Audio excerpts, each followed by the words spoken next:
All right, and welcome to case study number 7 of this series, so brilliantly titled Kirk's 40 Case Study Closings. I'm your host, Ryan Kirk, and these case studies range from vacant lots to custom luxury homes and total $2,042,081.71 in profits and equity without having to personally go see the property on some. With no cash, no credit of my own, it varies, and I'll explain. And I do it all with Flip Logic and 1-888 Cash Offer. Now let's get into number 7 of the 40 case studies. And we come to 3475 Talbot in San Diego, California. And this is actually in Point Loma in San Diego, California. If you watched case study number 6, that was actually the adjacent property to this one, also known as the contiguous property because they share a property line, so they're contiguous. And it was actually the same seller, so they owned both of these. So again, their motivation here was to liquidate. This is a vacant rental, so that's the lead type. So they were using it as a rental, owned it for, I think it was like 15 years, 15, 20 years. It was going vacant, and they just felt they wanted to sell it, wanted to cash out. At the time, this one was off market. Their other property was on market. So that's always, let this be a lesson when you're working with the seller to ask them if they have any other properties they want to sell. Because in doing that, that created this off market opportunity because the seller wanted to move them both. The reason why they hadn't listed this one yet is because it was the tenants were going to be moving out. I think it was in about another week. And once that, week, 10 days, and 2 weeks, and once they had moved out, then they were going to put it on the market. So let that be a lesson, and we got to it first. So again, the origin had come from an agent who referred us the property, the first property of the seller, and then obviously we got into the second one for asking. The property condition it was a cosmetic rehab. The photo you see there, that's off the back patio, looking out into the San Diego Bay. So it was just a cosmetic rehab, and so the ARV on this one was 1.43. It was smaller than the other house that they had, so this is the ARV was less, and the repair costs, because this is $1.5 million property, you can't use cheap finishes. You're going to have to use, high-end quality finishes in the property. So we went with $60 a square foot, even though there was nothing structurally wrong with the property. That was just a condition multiplier that we chose. So while on maybe an entry to medium priced home, you could do $40 a square foot to cover everything. This was just cosmetic, and we went with $60 a square foot. So that should be more than enough to I don't want to say more than enough, but that's definitely sufficient to cover a cosmetic rehab. Everything, kitchens, baths, flooring, paint, landscape. If it is going to need a new roof, it should be able to cover the roof. So they should be able to do all of that for $60 a foot. So purchase price. Interesting thing is we were in contract. The seller wanted, I think, just over $1 million, about $1.05 million. So we had agreed to that. We assumed that the repair costs weren't going to be as high, and what had happened was they ended up being more expensive than we thought. And I'm sure you'll wind up in that situation every now and then because you're estimating it from your desktop at home. You're only going to have firm numbers, knowing exactly how much it's going to cost.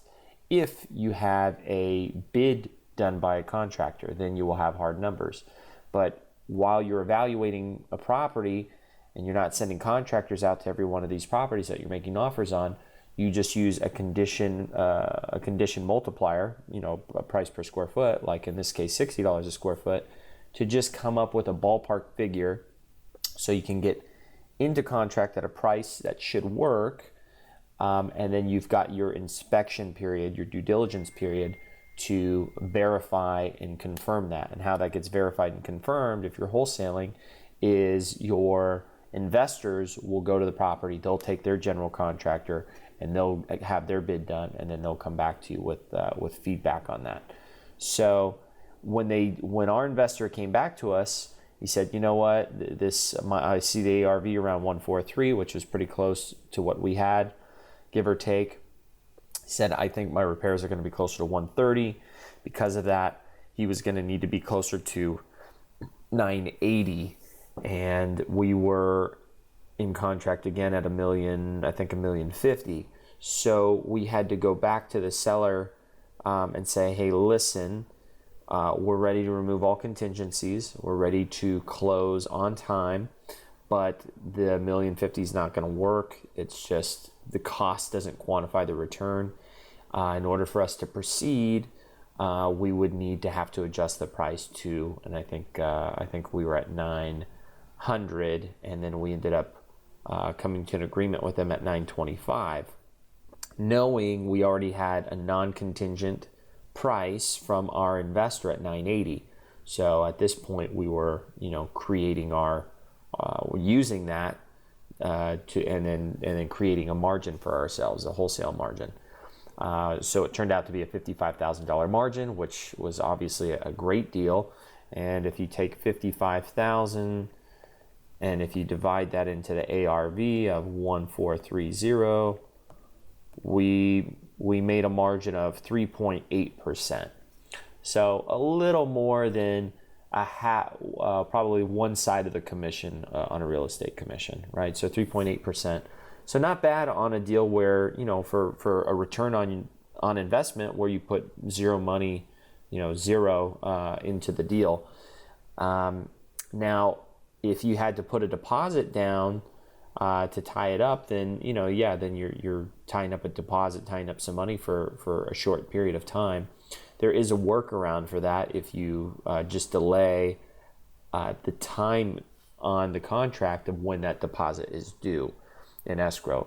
Typically, customary, it's 3 business days. So not calendar days, so business days.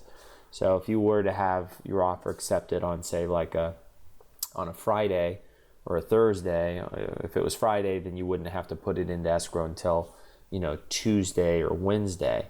So if you increase that to 5 business days, then you can see how it buys you, no matter when you put it into contract, well, except if you do it on a Monday. But if you put it into contract on, say, a Tuesday, then you're going to have, even that day, because the next day counts as the first day. So even on Monday, you don't have to put that deposit in until the next Monday. So you get 5 business days, 7 calendar days, basically. So you get a whole week if you were to change that 3 business days to 5 business days. So a little tip to not even having to put a deposit in and then controlling that property during that your due diligence time for marketing it, get investors over there, getting a green light on a non-contingent price, and then doing your assignment, having your investor wiring the deposit in lieu of yours. You would never have had to wire yours in. So, and if you did have a deposit in, when their deposit goes in, escrow sends yours back to you. So that's the way you can truly do it. No cash at all, not even a deposit. Even if the deposit's too large and you don't have that, you can do that by extending your days of when your deposit's due. So hope that's helpful. System we use, FlipLogic.com. The funding, we put it under contract. We assigned it to a cash buyer. They closed all cash. The investor came from our investor list, and you can build your list or find an investor by using the instant leads and running a cash buyer search, and then blasting your deal out to the cash buyers in that area, in that zip code, or in that city. Cool. Again, well, I don't have my last slide, but let's see. So there's the deal. So as you know, only 10% of YouTube videos are watched till the end. So if you watch this all the way to the end, you're a hustler, you're persistent, you're dedicated, and I know you're going to be successful. So I appreciate you watching, and I look forward to working with you.